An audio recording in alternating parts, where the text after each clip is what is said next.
Email marketing is amazing, but sometimes it can be, well, stressful.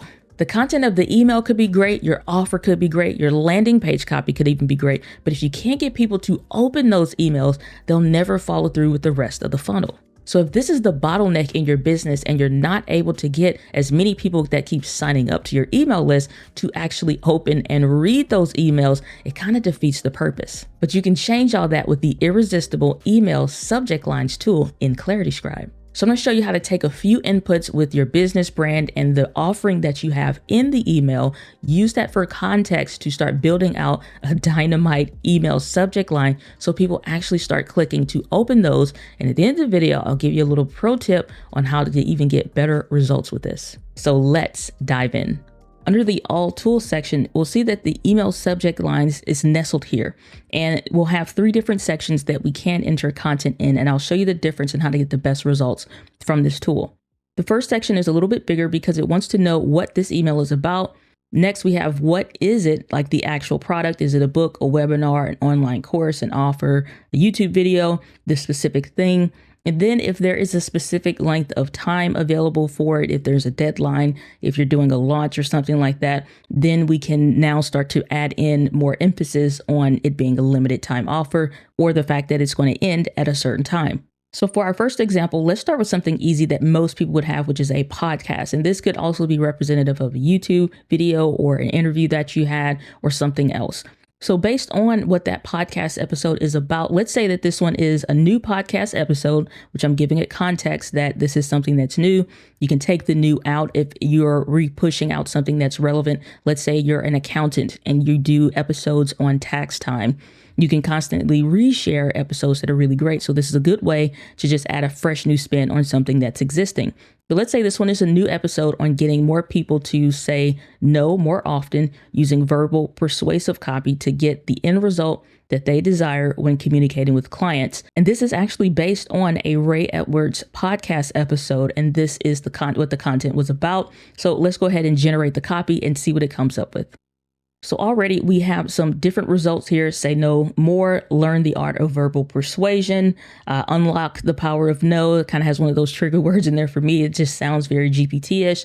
And make clients say yes, learn the verbal persuasion techniques. And so that one's pretty good. So let's say we like that one. Another one that could be considered okay is how to use verbal persuasion to get results. Verbal persuasion, get your clients to say yes. So those are okay. But let's say we want to change what this is. We've been rolling with Travis on this example. Let's try Carla and we'll re-enter the same information, but we're going to use her instead of what we were doing for Travis. And we can say no more yes, get the outcome you want. Say no more, get the results you want. Kind of the same thing, just a different spin on it. Turn yes into no, get the results you deserve. So deserve is just using a bit stronger copy, but I'm going to show you how to actually get better results based on the input here. So in this section, I'm giving it context of why what I'm saying is true or why whatever the episode is talking about is true. I've listened to it, so I can tell exactly what it is. So here I'm saying this is due to people being afraid they'll lose clients or opportunities if they're not a quote unquote yes man, willing to do anything to keep their client happy. But this couldn't be further from the truth. Still keeping it that it's a podcast episode. Now let's generate the copy. Now we're getting way better results, not only giving it what it is about, but giving it why this is true or context of why this is true, or why we're saying what we're saying essentially. Now it has more information to work off of. We're getting way better results. And so we can say the secret to client retention, learn to say no, the art of saying no, or turn fear into power, the art of saying no, say no more, unlock more potential. Again, that unlock, unleash, all of that sounds alike. So I'm going to try to stay away from that. And so let's say if we change the voice tone, let's say Carla's not quite getting it done. Let's go to Campbell and then we'll switch this up and try to sound more connecting, since that is what this episode is kind of doing. Ooh, I like this one better. The unspoken benefits of saying no. And something that you can do is just kind of bold the ones that you're feeling more versus those that you're not. So in the moment of you going through the research, or even someone on your team is doing this, you can kind of see which ones stand out more, which one they thought stood out more. So this is another example how I learned to stop saying yes and start getting better results. Maybe we like that one a little bit more. This one is really good. The secret to saying no and still getting your way. And so this will speak to the pain point. Again, this is baking off of that pastor framework, the person, the problem, and their pain point. So when we enter these email subject lines, now we're getting into some better details. So now let's say that you have a new offer that you're accepting new coaching clients into your signature coaching program, which is exactly what we have here. Now, if you're working between yourself and an assistant, or you and a copywriter that maybe works part-time, or a contractor on your team, then you can put over here in the text area what it is that you actually entered in for the prompt in case it gets deleted or what have you. So I'm going to enter in this information that is basically saying we're doing a coaching program. And let's say it's your signature coaching program. You only open up once every 3 times per year.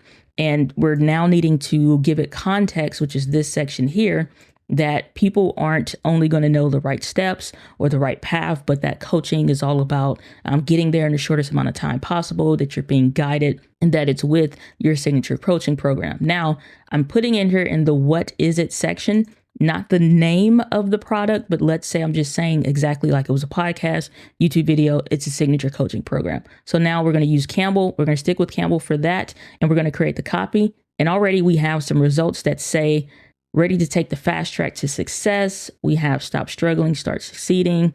And so we can say that because time, energy, money are things that people always care about. Again, unlocking is not a word I prefer. Your potential with my signature coaching program, but that could be one that resonates with the audience. So that's pretty good. Stop struggling, start succeeding, waste time. Let me help you. I'd like that one. So let's say we stick with that one.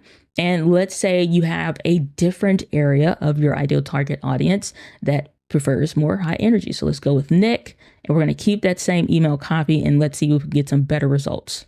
So now we're getting some things that are more specific to, again, that energy, high octane. And that's going to start to generate more words that, again, can sound a little bit GPT-ish, but in the right context can work for you. So achieve your dreams. These are things that people care about. Transform your life now. Get started with my program, especially if people know that you're only doing this so many times per year. Saying what the thing is, or that it is your program, that can stand out a little bit more. Transform your life. Let's say I'm not really liking that one. That's not really sticking for me. Let's start with Stark and see what we can get. Now this is starting to sound better. Get out of your comfort zone. Join my signature coaching program. So I like that one. That one kind of works. Let's add that one. Take the fast track to success. I like that one. So we can enter that one. Let's try one more time, and let's try to get some. Let's go to Travis. Go back to Travis, and let's see what we get with this one. Now we're getting some different results, and you can see how the tone of the voice style of the document makes a big difference in the kind of words that we're getting. So if you notice, getting a lot of transform, unleash, unlock, and you don't really like those, you can change the tone of the document voice to start getting some things that you do like. So I added a few more just to say, like, okay, now you can look at what you like, and we can start to go through the process of elimination and which one best fits the ideal target audience that you're trying to speak to, and specific to the segmentation or where they are in the journey of this product, this service, where it's meeting them at, potentially what time of year, if that has any reference on it. Again, if it's tax time, then that could be something that's more time sensitive and you want to be more urgent. But you can start to play around with these and start to combine tools and things like that. So now we can go through a process of elimination of which ones stand out to us more, which ones will we actually click on versus those that don't. And we can even use the strike through just to say, like, we're not going with that one. It's not exactly what we want, and so on and so forth. You can make adjustments to your copy. And again, keep track of that in the document so that you're knowing what works, what's not giving you the things that you want. So let's say we kind of want to make an adjustment. We're going to start at coaching helps and take that bit out and generate some different copy and hopefully get some different results. So what I would do in that case is come up here, copy this, come down here, paste it again, but I'm going to now use the strike through to mark out this is what we took out. And so now this is the results that we got. Stop wasting time and money on programs that don't work. Now that is much stronger copy, and it's giving us much better results that we want. Don't miss this opportunity. We've kind of heard and maybe seen some of those before, and take the guesswork out of your success journey with my signature coaching program. And so arguably, these are much stronger pieces of copy than some of the other ones that we saw up here that just may not be exactly what we want. So let's go with these down here, and you can start to see now how we can customize this, get better results, and just kind of fine tune and figure out what works best for us, our ideal target audience, so that they open the emails instead of scrolling past it, or worse, deleting the email, even if they haven't read it yet. Pretty cool, right? Well, here's the little pro tip that I promised in the very beginning of the video. When you're doing your email subject lines, you can even use these to A/B test across the various segmentations of your audience to see which parts of your audience respond better to maybe different voice styles, or respond to different words or language that you're using in the email subject line. And you can start keeping track of that. But let me know down in the comments, what are you really struggling with the most when it comes to your email marketing copy? Is it writing better emails? Is it the email subject lines? Or maybe is it somewhere else down the line in your copy? But let me know down in the comments, because you might just see a tutorial video on how to fix that inside of Clarity Scribe if you post it down below. So post what you're struggling with when it comes to your email copy in the comments, and I'll see you in the next video.